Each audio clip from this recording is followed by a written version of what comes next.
जिंदगी के इस सफर में एक ऐसा शब्द जिसके कई रूप सामने आते हैं, धर्म।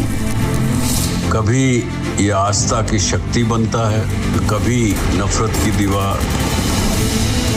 हमारे आसपास घटित होती हुई परिस्थितियों ने ये उत्सुकता जगाई, आखिर धर्म की सच्चाई क्या है।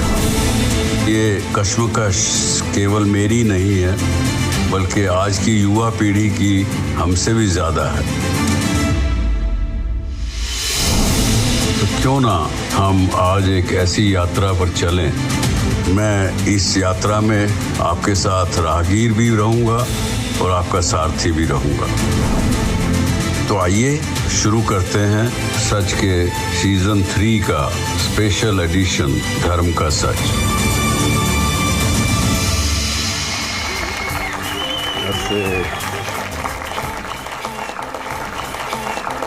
आज मुझे यहाँ आकर 2018 का वो दिन याद आ रहा है जब मैंने उस समय का लास्ट सुभाष चंद्रा शो किया था। हम सब ने, देश ने, दुनिया ने कोरोना की महामारी से लेकर के और आर्टिफिशियल इंटेलिजेंस तक जाने कितने चीज़ें देखी, महसूस की। उसको देख समझ के आप सब आगे भी बढ़ रहे हैं आर्टिफिशियल इंटेलिजेंस जैसी बातों को देख सुन के। लेकिन आज मैं जिस शख्सियत से आपको मिलाने जा रहा हूँ, उस शख्सियत ने तो बहुत ही कुछ अद्भुत कर डाला। इन्होंने उस आपदा के समय में इस प्रकार के काम किए जो एक साधारण मनुष्य नहीं कर सकता। और इनको देखकर मेरे जैसे व्यक्ति को भी ऐसा लगने लगा कि क्या भक्ति, आराधना, पूजा अर्चना ये सब धर्म है, या जो ये व्यक्ति कर रहा है, अपना कर्म कर रहा है, ये कर्म ही धर्म है। ये प्रश्न मन में आया और आता है, आपके भी मन में आया होगा, आज भी आ रहा होगा। तो ये कौन से कर्म हैं जिनको हम करने वाले को कहें कि ये व्यक्ति धार्मिक है, या वो कौन से कर्म हम करते हैं जीवन में जिससे कि हमको कुछ लोग अधार्मिक कहने लगते हैं। कोई और समय गवाए जिस शख्स की मैं बात कर रहा था, जिसने शायद धर्म को सही रूप में परिभाषित कर दिया, यानी धर्म का सही मायने उन्होंने दिखा दिया। ऐसे शख्स को मैं स्टेज पे बुलाना चाहता हूं, लेकिन स्टेज पे बुलाने से पहले आपको एक छोटी सी क्लिप दिखाता हूं। आपके आगे हाथ जोड़ के मेरे बच्चे की खातिर मुझे पैसा दे दीजिए ताकि मेरा बच्चा सही हो जाए। पाँव लगाने का और मदद करने का, दोनों पैर खराब है दोनों। आज सर की वजह से अपने पैरों पे खड़ा हो पाया है वो, तो बहुत बहुत धन्यवाद सर। सर जैसे 10 लोग अगर भारत में हो जाएं, हमारे देश में कोई तकलीफ की कोई समस्या नहीं रही। मानवता का निभाया धर्म, पूछा तो बताया अपना कर्म। ये जो कर रहे हैं बहुत अच्छा कर रहे हैं, लोगों से मिलते धर्म का काम कर रहे हैं। रियल हीरो से रियल हीरो तक का सफर। मेरा पैर लगवाने के लिए, जो एकदम चलने के लिए, काम करने के लिए स्टैंड किए हैं, उनके बहुत बहुत धन्यवाद। आज थोड़ा सा चेहरे पे खुशी है, मुस्कान है, ये सब आप ही की वजह से है। वो हर अंदाज में सॉलिड है, वो हर किरदार में सॉलिड है। सोनू सूद। तो दोस्तों, स्वागत कीजिए अपने बीच एक यंग, मोटिवेटिंग, इंस्पायरिंग व्यक्तित्व को। स्वागत स्वागत सोनू।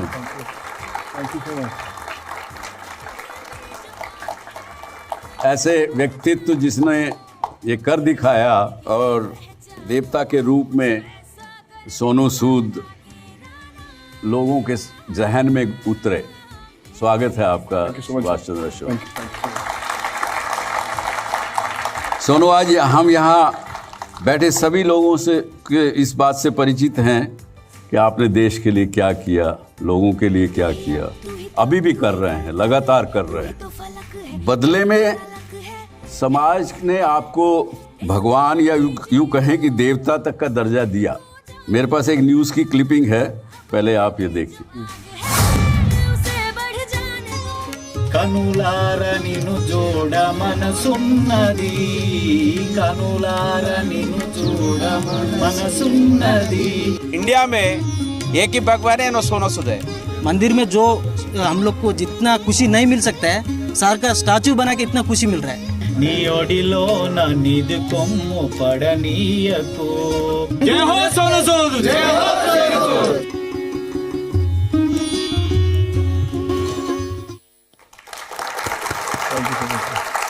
तो देखा, लोगों ने आपको भगवान मान के या कहें कि देवता मान के पूजना शुरू कर दिया। ये सुनकर आप कैसा महसूस करते हैं सोनू जी? सर एम्बैरेसिंग होता है बड़ा मेरे लिए। आई डोंट थिंक सो कि मैं डिज़र्व करता हूँ, बट आई फील ब्लेस्ड। मेरी मदर प्रोफेसर थी। मैं पंजाब में एक छोटा सा शहर है मोगा, वहाँ से निकला, इंजीनियर बना, नागपुर से पढ़ाई की, फिर एक्टर बनने के लिए मुंबई आया। तो जानता नहीं था कुछ, यहाँ पर किसी को जानता नहीं था, बट मेरी माँ ने एक चीज़ मुझे कही थी। उसने कहा था कि सोनू, अपनी ज़िंदगी की कलम में दुआओं की स्याही डाल दे, फिर देख तेरा नाम पन्नों पर नहीं आसमान पर लिखा जाएगा। मुझे लगता है कि दो जो सबसे इम्पॉर्टेंट शब्द हैं वो है उम्मीद और कोशिश। अगर हमसे किसी को उम्मीद नहीं और या फिर हम लोग किसी के लिए कोशिश नहीं कर सकते, तो मुझे लगता है कि हमारा जीवन अधूरा है सर। और वही हमें करते रहना चाहिए, और वही मैं करने की हर रोज़ कोशिश करता हूँ सर। देखिए सोनू जी, ये जो कोरोना के दौरान में आपने जो किया और दुनिया देख रही थी, हम लोग भी देख रहे थे, आप मरीजों के बीच में जा रहे थे, सब कुछ जा रहे थे, आपको उस दौरान में कभी नहीं लगा कि मैं ये क्या कर रहा हूँ, कल को मुझे भी अगर ये कोरोना ग्रस्त हो गया तो क्या करूँगा? आपको क्या लगा कि आप सिर्फ एक जरिया हैं, या आपसे ये सब कोई कुछ करवा रहा था पीछे? आपकी माँ की प्रेरणा करा रही थी, क्या करवा रहा था? मैं सर जब पंजाब में था तो मेरे फादर की कपड़े की शॉप थी, शोरूम। तो वहाँ पे हम लोग हर गुरुवार को लंगर लगाया करते थे, और फिर जब लंगर खिलाना तो लोग आते तो उनको कभी पूरी छोले हलवा जब भी देते तो छोटी सी चीज़ उनको जब देते तो उनके चेहरे पर बड़ी खुशी होती थी। और मैं छोटा था तो मैं भी एक्साइटेड देता था। तो मैं सोचता था कि एक छोटी सी चीज़ दी है इनको, इतनी क्या खुशी की बात है। एंड मेरे मदर पूरी ज़िंदगी बच्चों को पढ़ाते रहे, फ्री में डे नाइट पढ़ाते थे। तो हम उनको बोलते थे कि मामा थक जाओगे, आप रहने दो, रेस्ट करो, क्यों कर रहे आप सुबह 4 बजे उठ के। वो सब बातें जो होती थी ऐसे किड मैं देखता रहा, मुझे उसका एहसास अभी होना शुरू हुआ कि किस तरह जब आप किसी अनजान इंसान की ज़िंदगी बदलते हैं, उनके चेहरे पर एक मुस्कान लेकर आते हैं, तो जो आपको खुशी मिलती है। मुझे नहीं लगता कि मैंने करीबन सर सब भाषाओं में 90-100 फिल्में की होंगी, और मुझे हमेशा लगता रहा किसी फिल्म का बॉक्स ऑफिस नंबर बड़ा 100 करोड़ 500 करोड़ होना चाहिए, बड़ा अच्छा है। बड़े बड़े डायरेक्टर्स एक्टर्स के साथ काम करते हैं, और फिर जब आप आम इंसान के साथ जुड़ते हैं, उसकी उम्मीद बनते हैं, उसके चेहरे पर मुस्कान लेकर आते हैं, तो मुझे लगता है वो किसी भी हज़ारों करोड़ बॉक्स ऑफिस नंबर से बहुत बड़ा है। बहुत अच्छी बात, बहुत अच्छी। आप लोगों से भी यही कहना चाहता हूँ कि हम लोग इंतज़ार करते हैं कि हम लोग फेमस हो जाएं, बहुत पैसा आ जाए हमारे पास बहुत सारे कनेक्शंस आ जाएं, तब हम लोग ज़िंदगी बदलना शुरू करेंगे। मुझे लगता है कि आप आज भी कर सकते हैं। मेरे घर के बाहर सर एक लड़का है, गुड्डू नाम है उसका। वो पिछले 20 साल से, जब मैं बॉम्बे नहीं आया तो उससे पहले भी वो दूध के पैकेट बांटता है। तो हर दरवाजे पे दूध का पैकेट रखता है, जाता है, आज भी करता है। और दिन में जितना भंगार रद्दी होती है सब करता है, वो लेता है, और आसपास की जितनी बिल्डिंग्स हैं उनसे से वो बेच के आता है। फिर जब मैं मेरे घर पे रोज़ 300-400-500 लोग हर रोज़ आते हैं, तो जब मैं ट्रैवल करता हूँ, जैसे मैं अभी यहाँ पर बैठा हूँ, कोई ना कोई लोग होंगे, तो मैंने उसकी ड्यूटी लगाई है कि हमारे यहाँ पे एक फॉर्म बंटता है जिसमें आपको अपना नाम, नंबर, क्या प्रॉब्लम है, एजुकेशन है, मेडिकल है, वो आपको भरना है। फिर हम लोग उनको फ़ोन करके उनकी समस्या सॉल्व करने की कोशिश करते हैं। तो उस गुड्डू की जो ड्यूटी है वो है कि भैया करना है। वो बेचारा छोटे गरीब परिवार से है, वहाँ पर रहता है। और जब गुड्डू ने 2-2.5 साल 3 साल से करना शुरू किया, आसपास की जितनी बिल्डिंग्स वाले जहाँ पे वो दूध बांटता है या भंगार उठाता है, वो कहता है मुझे 20 साल से किसी ने सर चाय भी नहीं पूछी, आज मैं गुड्डू से गुड्डू जी बन गया हूँ। सब उसको बिठाते हैं, खाना खिलाते हैं। वो ऐसा है कि मुझे लगता है आज अगर वो वहाँ पे इलेक्शन में खड़ा हो जाए जीत जाएगा। तो इतनी उसको इज्जत मिली और उसके पास कोई पैसे नहीं है बट एक जरिया बना। तो मुझे लगता है कि आप लोग भी जो है डोंट वेट कि मैं कब कर पाऊंगा, वैसे कनेक्शंस, वैसे डॉट्स जोड़ने की कोशिश करिए जहां पर आप जरिया बनेंगे और खुद ब खुद आप देखेंगे कि एक अलग ताकत, एक अलग पावर आपके अंदर आती है जब आप किसी अनजान आदमी के लिए करते हैं। When people used to ask me कि सोनू तू कैसे सब कुछ कर देता है, पूरे इंडिया में तेरा काम चल रहा है। तो आई वुड से कि I never think twice calling somebody I don't know for somebody I don't know. क्योंकि हम लोग हमेशा बोलते हैं यार मैं किसी को फोन करूंगा तो एक बार मैंने काम कर लिया, झिझक होती है, वो आपको कोई झिझक नहीं। मैं अभी भी फोन करता हूँ, मैं 4 दफा फोन, मैंने कोरोना के दौरान कई चीफ मिनिस्टर्स को भी फोन किया जिन बंदों को मैं जानता ही नहीं था उनके लिए, और वो बोलते थे यार मतलब ये फोन कर रहा है और करवा रहा है और काम हुए भी। तो सर वही मैं आज भी कोशिश करता हूँ और करता रहूंगा सर। सोनू, ये आप जो अभिनय में इतने व्यस्त रहते हैं, व्यस्तता है, प्रोड्यूसर डायरेक्टर वो हैं, वो आपका समय मांगते हैं, समय पे आपसे काम कराना चाहते हैं जी। उस पर देर भी हो जाती होगी और फिर भी ये समय कैसे निकाल लेते हैं सर? मैं परमार्थ के लिए समय निकालना बहुत से लोगों की मतलब वो लास्ट प्रायोरिटी होती है। करना सब चाहते हैं जी, लेकिन वो लास्ट प्रायोरिटी होती है। आपने उसको मुझे लगता है पहली प्रायोरिटी बना के रखा हुआ। सर बिल्कुल, मुझे महसूस होता है कि ये जो giving back to the society है ना, बड़ा शॉर्ट लिव्ड रहता है। जैसे मैं अभी आपसे 1 घंटा बात करूंगा तो आप बड़े चार्ज हो जाओगे, आप घर जाकर कहोगे यार मुझे भी करना है, I also need to do this. फिर आप कल थोड़े से बिजी हो जाओगे, परसों किसी का बर्थडे आएगा और बिजी हो जाओगे। धीरे धीरे 1 हफ्ते 10 दिन बाद देखोगे कहीं ना कहीं वो चीज़ जो फेड आउट होनी शुरू हो जाती है और कहीं वो बैक सीट पे चले जाते हैं। जो जर्नी शुरू की है कहीं बीच में रुकना नहीं चाहिए और उसी की कोशिश करते हैं सर। बहुत अच्छा, बहुत अच्छा। सो मैं आपसे भी सर ये सवाल पूछना चाहता हूँ, तो आप तो मेरे से भी ज़्यादा बिजी रहते हैं, फिर आपके अंदर कहाँ से वो जुनून, कहाँ से वो प्रेरणा आती है कि मुझे ज़िंदगी बदलनी है, मुझे इन लोगों को इंस्पायर करना है? तो आपकी प्रेरणा जो है आपको कहाँ से मिलती है सर? वो देखिए, जब जी टीवी का आरंभ हुआ जी, उस समय में आप भी देख ही रहे थे, तब भी बहुत लोगों ने कहा कि ये तो चलने वाला नहीं है, भारत में टेलीविज़न चैनल चलाना बहुत कठिन काम है और कानूनी अड़चनें इतनी थी, बहुत थी।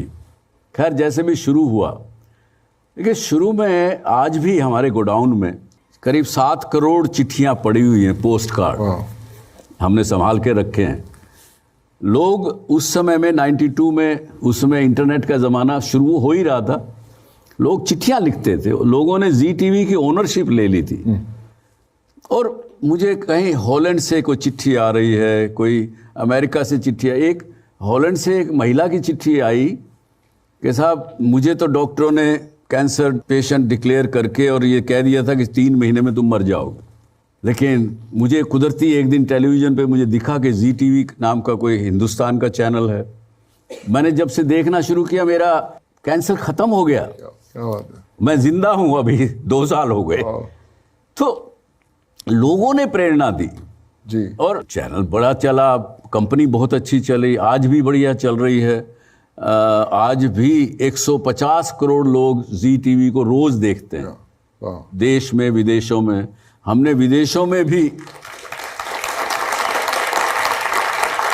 आज बहुत से लोगों को नहीं पता, आज पब्लिक प्लेटफॉर्म पर पहली बार बोल रहा हूं कि 12 विदेशी भाषाओं में भी जी टीवी दिखाया जाता है। उसके बाद मैंने कहा बहुत हो गया, अब कुछ करो। तो ये शो जो चालू हुआ, इससे भी जो लोगों ने इसको प्यार दिया, मुझे प्यार दिया, इसके माध्यम से बहुत ही ऐसा था जिसका कोई बयान मैं नहीं कर सकता।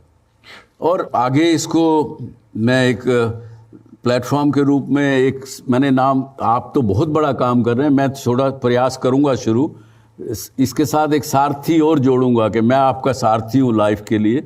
आपकी कोई समस्या हो हमें लिख भेजिए, हम प्रयास करेंगे उसका समाधान ढूंढने का। Thank you. क्या बात है। इन सर की बातों से मुझे वो लाइन याद आती है कि हौसला रख, एक समय ऐसा आएगा जब घड़ी किसी और की होगी और समय तेरा बताएगा। वाह वाह, घड़ी किसी और की होगी और समय तेरा बताएगा। क्या बात। तो वो है सर, आई थिंक मुझे लगता है सर कि आप जैसे लोग चाहिए जो लोगों को इंस्पायर करते रहे, एंड टुडे मुझे लगता है यूथ भी बैठा बड़ा आपसे इंस्पायर हो रहा होगा। बहुत चीज़ें ऐसी लेके जाएंगे घर जो कहेंगे कि आज हम सीख कर आए हैं, and we are going to carry that forward to the next generation also. जी जी बिल्कुल। मैं आपसे एक सवाल पूछूं, आप लोग हैं यहाँ बैठे हुए, कि धर्म की सही परिभाषा जो इन्होंने किया वो है या कुछ और है, कर्म करना ही धर्म है या कुछ और है। तो मैं आपसे पूछना चाहूंगा कि आपको क्या लगता है कि धर्म की सही मायने क्या है?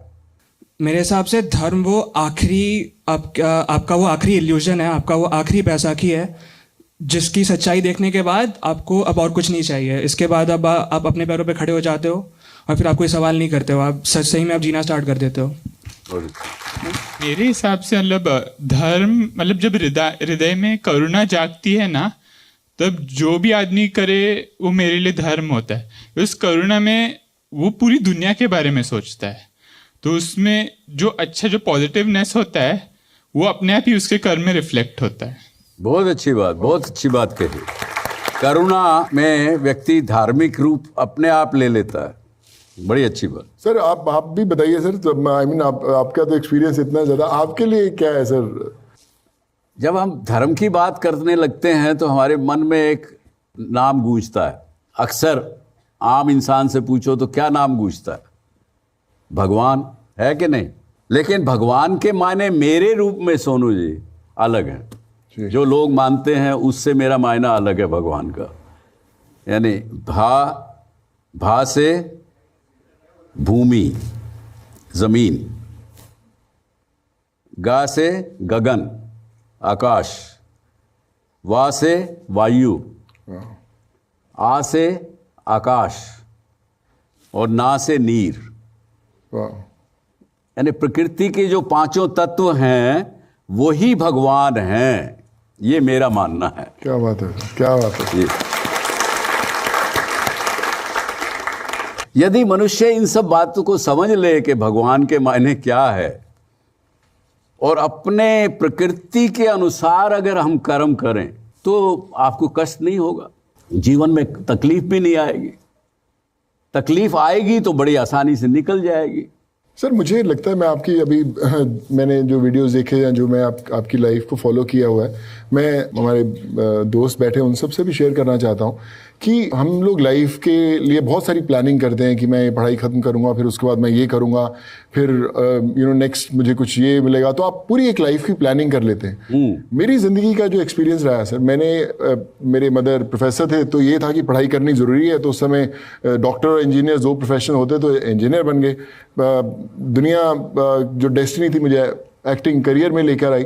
फिर मैंने ये देखा कि sometimes you are meant to do something bigger in life and you also don't know कि आप क्या कर सकते हैं। मुझे याद है कि मैं जब कोरोना का समय था, करीबन 11-12 हज़ार स्टूडेंट्स जो थे वो फॉरेन कंट्रीज़ में फंसे हुए थे, जो मैं लोगों की मदद कर रहा था। तो मुझे मेरा फ़ोन नंबर बहुत बटा हुआ था, तो मुझे मैसेजेस सर आते थे लोगों के। तो मुझे एक बीच में मैसेज आया कि किर्गिस्तान नाम की कोई जगह है, वहाँ पे मेडिकल स्टूडेंट्स, और मुझे व्हाट्सएप पे उन्होंने कुछ वीडियोस भेजे कि 2 स्टूडेंट्स की डेथ होगी वहाँ पे और they are stuck there, they can't come back. So मैंने देखा किर्गिस्तान, तो मैं कभी गया नहीं, कोई कनेक्शन भी नहीं है। तो मैं इधर, फिर जो मेरा इधर काम चल रहा था मैं उसमें बिजी हुआ, मैं इग्नोर मेरे से हो गया मैसेज। तो फिर मुझे एक MP हैं मध्य प्रदेश से, उन्होंने मुझे फ़ोन किया कि मेरा बेटा भी वहाँ पे स्टक है, तुम मदद करो। तो मैंने बोला कि यार सर MP तो आप हो, मैं कहाँ से मदद करूँगा सर? कहते नहीं आपकी आवाज़ सुनी जाएगी, आप कुछ करो। सो मैंने सर अपना ढूंढना शुरू किया, होमवर्क करना शुरू किया। तो मैंने फ़्लाइट की परमिशन ले ली कि किर्गिस्तान जाके मैं फ़्लाइट लैंड करवा लूँगा और वहाँ से निकाल के ले आऊँगा स्टूडेंट्स। तो किर्गिस्तान में जब मैं गवर्नमेंट के ऑफिशियल से बात किया तो उन्होंने बोला कि नहीं, पॉसिबल नहीं है, कुछ नहीं है, we won't let any flights land in Kyrgyzstan. So वहाँ के एम्बेसडर थे इंडिया के, मैंने उनसे बात की तो उन्होंने भी सीधा मना कर दिया। सो मैंने उनको ना एक बड़ा इमोशनल सा मेल लिखा, जो बिल्कुल नॉन ऑफिशियल टाइप मेल होता है। मैंने बोला कि हमें ना मौका मिल रहा है कुछ अच्छा करने का, to save lives, and I think we can do that. अब फिर भी just don't follow the rule books कि आपने मना कर दिया कि भैया नहीं आ सकती फ्लाइट, नहीं आ सकती फ्लाइट, मैं हिंदुस्तान से निकाल दूंगा, आप सिर्फ 2 घंटे की परमिशन देना, तब मैं स्टूडेंट्स को निकाल पाऊँ। सो बाय हुक और बाय क्रुक, बाय ब्लेसिंग्स के उन्होंने मुझे वापस मेल किया। उन्होंने बोला अच्छा ठीक है, सिर्फ 2 घंटे, तो उसमें तुम्हें स्टूडेंट्स को निकालना है। खैर मैं स्टूडेंट्स को लिया और 169 स्टूडेंट्स हमने वहाँ से निकाले, जो फर्स्ट फ्लाइट उड़ी किर्गिस्तान से।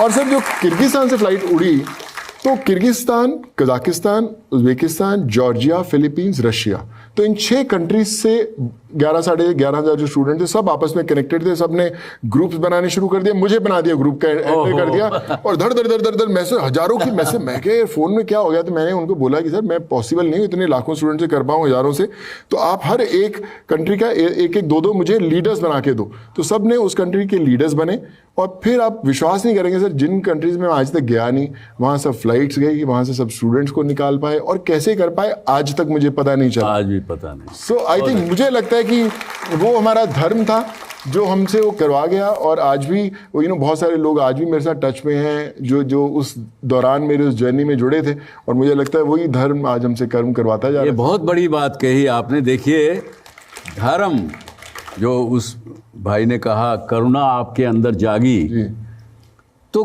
क्या है सोनू जी, प्रकृति अपना काम करना शुरू कर देती है।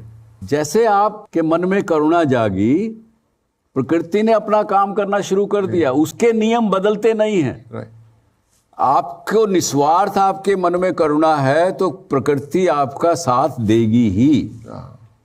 और दूसरी तरफ आपने गुस्से में कह दिया मैं नहीं करूंगा, आपको गुस्सा आया, जब गुस्सा आया तो भी प्रकृति अपना काम करती है। जैसे ही गुस्सा आया आपके अंदर, अपने मन के अंदर, आप देखेंगे कि आपको दिमाग भन्ना जाता है, तो प्रकृति आपको पहले दंड देती है उस बात का कि तूने गुस्सा किया, सुभाष चंद्र पे गुस्सा किया, तो उसको तो बुरा करेगा, बाद में करेगा, पहले तेरा नुकसान हो गया, क्योंकि तेरे शरीर में सोचने की शक्ति खत्म हो गई। आप कोई मन में व्यभिचार कर लो, कोई बुरी बात कर लो, किसी को दूसरे को नुकसान पहुंचाने की बात करो, आप उसकी स्कीम करना शुरू कर दो उल्टा, तो कुदरत आपको दंड देना शुरू करती है। कुदरत के नियम बदलते नहीं हैं। सरकार आपको गलती किए हुए, चोरी किए हुए पे आपको शायद एक टाइम माफी मिल जाए, लेकिन कुदरत से नहीं मिलती। तो सर आपकी और कुदरत पे फॉलो करना ही धर्म है।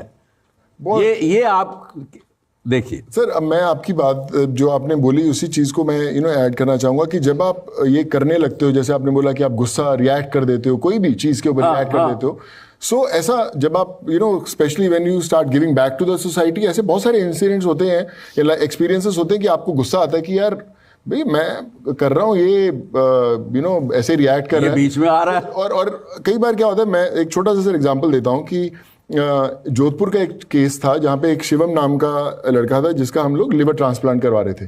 तो 8 साल उस लड़के की उम्र थी और उसके मदर फादर ने 1.5 लाख रुपए इकट्ठा किए हुए थे, और हमने बोले कि यार किसी के थ्रू एंड थ्रू मेरे पास आया कि इसको बचाओ, तो मैंने अपोलो हॉस्पिटल हैदराबाद में बात किया।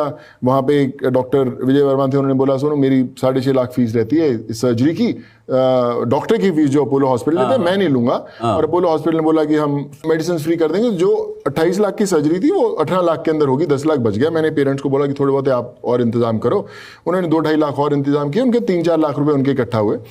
मैंने सीएम ऑफिस में बात करके 10 लाख करवा दिया। मैं कह चलो आप करना है, तो बाकी जो 4 लाख थे मैंने हॉस्पिटल में दिए, सर्जरी होगी, बच्चा बच गया, घर चले गया वापस। जब 1 महीने बाद मुझे बिल आने शुरू हुए तो उसमें देखा उसमें 14 लाख का बिल मेरे पास आया हुआ है। मैंने बोला 10 लाख तो सीएम ऑफिस से आया था, ये क्यों नहीं है? मैंने फ़ोन करके पूछा तो गलती से क्या हुआ कि जो 10 लाख सीएम ऑफिस ने हॉस्पिटल में देना था अपोलो हॉस्पिटल में, उन्होंने माँ बाप को दे दिया। तो जब माँ बाप को दे दिया तो मैंने फ़ोन किया उनको, यार वो आप प्लीज़ वो 10 लाख जरा हॉस्पिटल में जमा कर दें।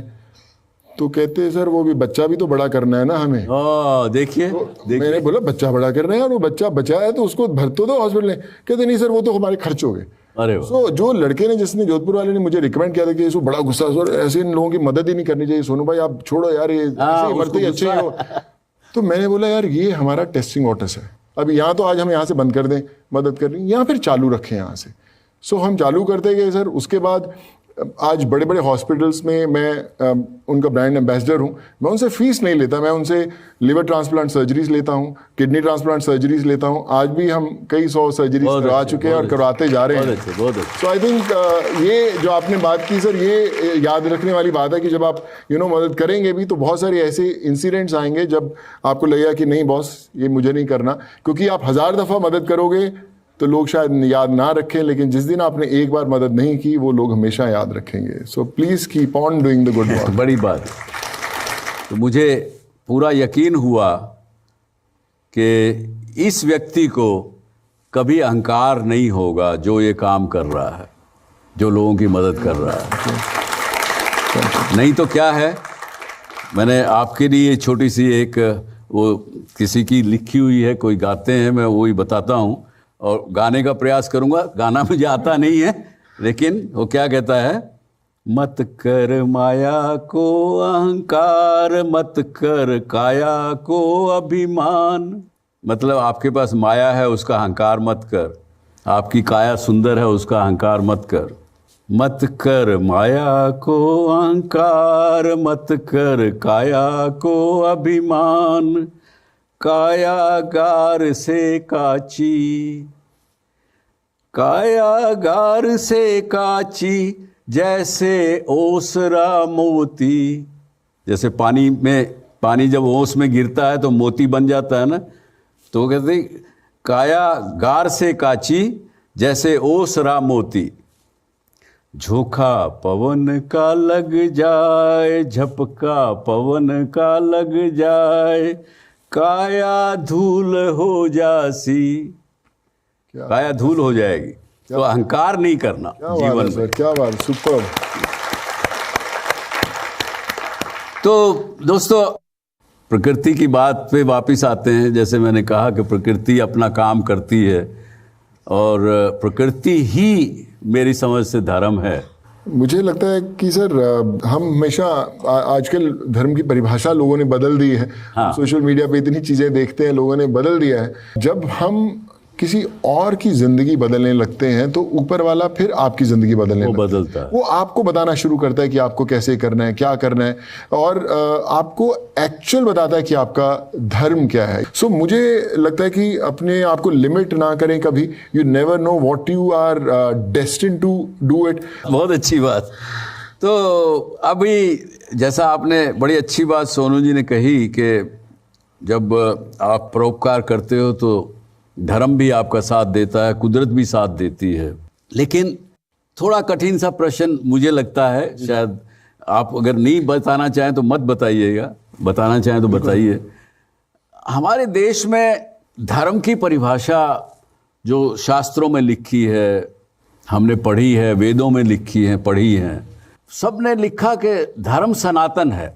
यानी सनातन से उनका अर्थ क्या था, जब से सृष्टि की रचना हुई, जब से धरती ठंडी होके, आग के गोले से ठंडी होकर के धरती बनी, इसके ऊपर जीव जंतु आए, ये सब आए, तब से धर्म की जो परिभाषा थी वो तब भी थी, आज भी है और आगे आने वाले हजारों लाखों वर्ष भी रहेगी, जब तक सृष्टि रहेगी।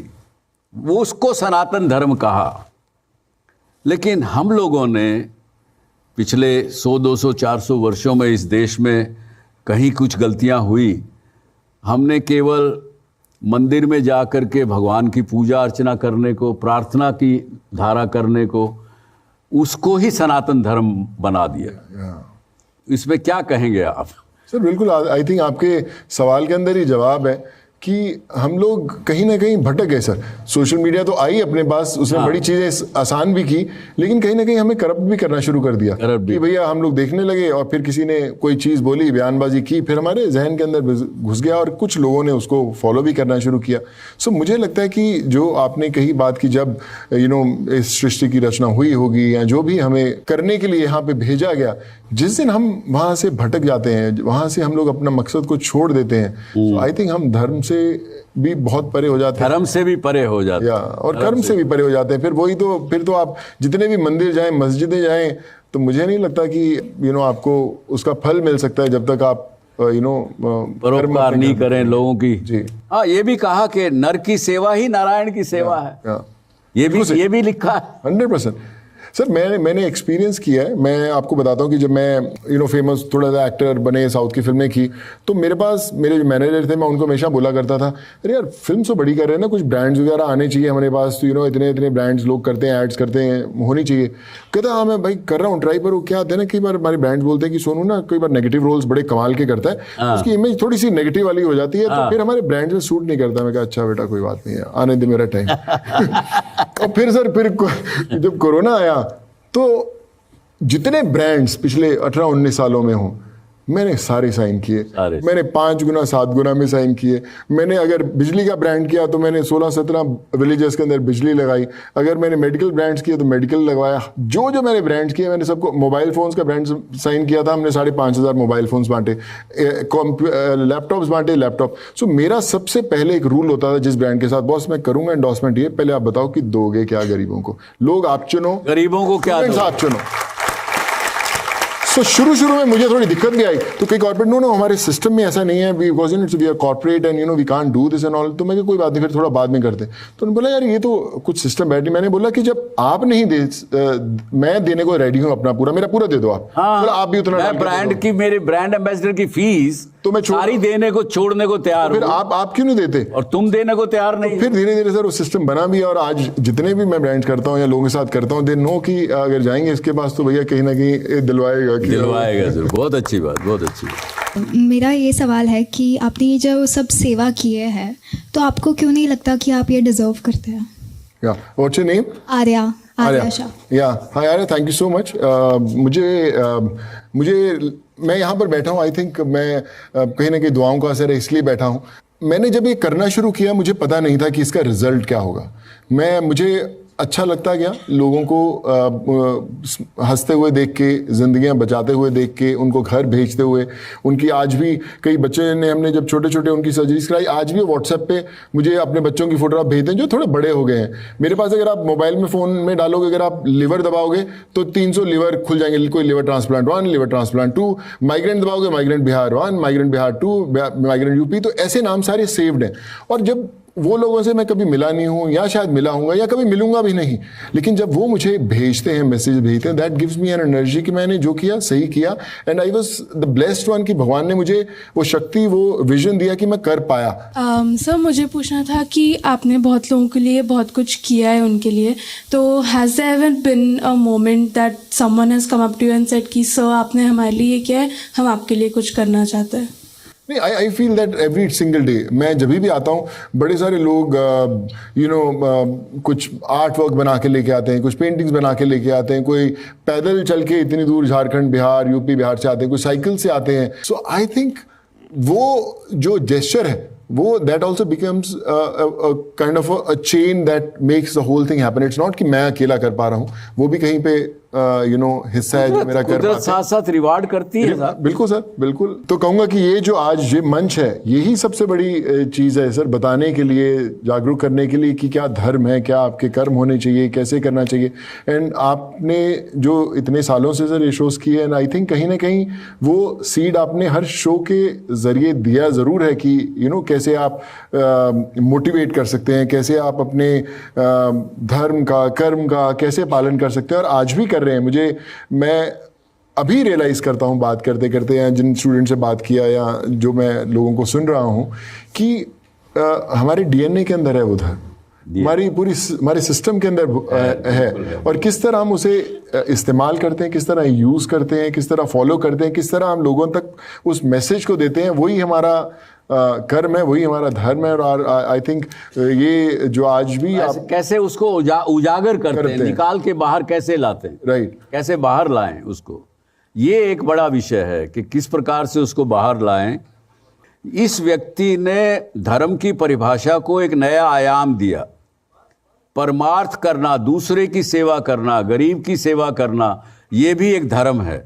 इसलिए हमने इनसे शुरुआत की। एक बात कह के मैं सोनू जी आज की इस बात को यहाँ विराम दूंगा कि मैंने ये खुद स्वयं एक्सपीरियंस किया है कि आज के युवा बड़े समझदार, बड़े इनके पास नॉलेज है, इनको इन्फॉर्मेशन इनके टिप्स पर है। हम लोगों के समय में वो इतनी इन्फॉर्मेशन नहीं होती थी, आपके समय में तो फिर भी होती थी, आप यंग हैं। तो मुझे कई बार जो प्रश्न पूछा गया जवाब नहीं पता होता था उसका, लेकिन क्योंकि यहाँ इस मंच पे खड़ा हूँ, तो जब तक मैं क्वेश्चन सुनता हूँ तब तक कहाँ से वो जवाब उसका आ जाता है मुझे खुद को नहीं पता, और मैं वो मुंह से बोल देता हूँ, वो जवाब सही निकलता है।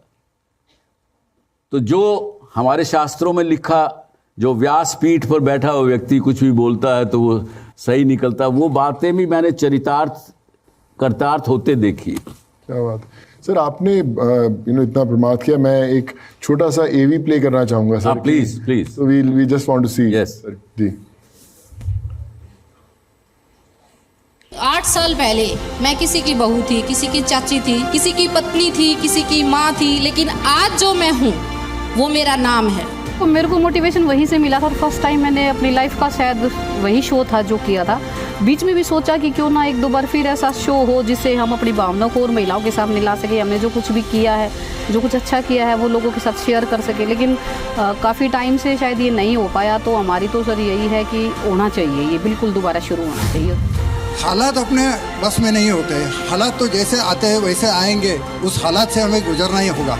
समाज को आदर्श उदाहरण सामने रखने की जरूरत है, जिससे उन्हें प्रेरणा मिलेगी, प्रोत्साहन मिलेगा, जीवन पॉजिटिवली जीने के लिए एक रास्ता दिखाई देगा।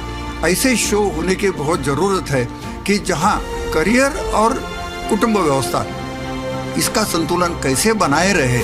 तो जैसे मैंने उनसे पूछा, उन्होंने कहा हमें एकेडमी जाते हैं। मैंने कहा वो क्या होता है? उन्होंने कहा वो क्लब होता है, उधर किक बॉक्सिंग सीखते हैं। मैंने कहा क्या, मुझे भी जाना है। अरे वाह, अरे वाह, तुम्हें उसकी चाबी मिल गई। यस सर, मुझे मतलब इतना बड़ा ताला था मेरे सामने और खुद ही मेरे हाथ में चाबी आ गई, मैं खुश हो गई। तो जिन लोगों ने स्ट्रगल किया हमारी तरह, वो they got invited in that show. तो बहुत अच्छा लगा, खुल के बात करने को मिला लोगों से। एक लाइफ का प्रिंसिपल होना चाहिए कि से नो टू इनजस्टिस, जिसको भी आप इनजस्टिस समझते हैं। क्लास में हमेशा मेरे दोस्त मुझे फिसिडी कहते थे। मुझे बेनिफिट उस समय ये हुआ था कि लोग मेरे को डीएससी शो के थ्रू अप्रोच करने लगे, लोगों ने मेरे से बात की, लोगों ने मेरे से कंसल्ट किया। इससे मेरा मोरल उस समय बहुत हाई हुआ था। डीएससी शो एक अच्छी शुरुआत है, मुझे लगता है कि इसे बंद नहीं होना चाहिए और ये कंटिन्यू रहना चाहिए। I think we should। Thank you very much, thank you very much. बहुत अच्छा लगा, थैंक यू। इसको पढ़ के बताऊं मैं पूरी निष्ठा के साथ अपने धर्म का पालन करूंगा और आप लोगों के बीच धर्म के सही मायने तलाशने की पूरी कोशिश करूंगा। मैं समाज में फैले अंधविश्वासों, आडंबरों, कुरीतियों के विषय में क्या सही क्या गलत, उस पर चर्चा करूंगा ताकि समाज को एक बेहतर दिशा मिले और वो अपने निर्णय स्वयं ले सकें। इसका भरसक प्रयास करूंगा।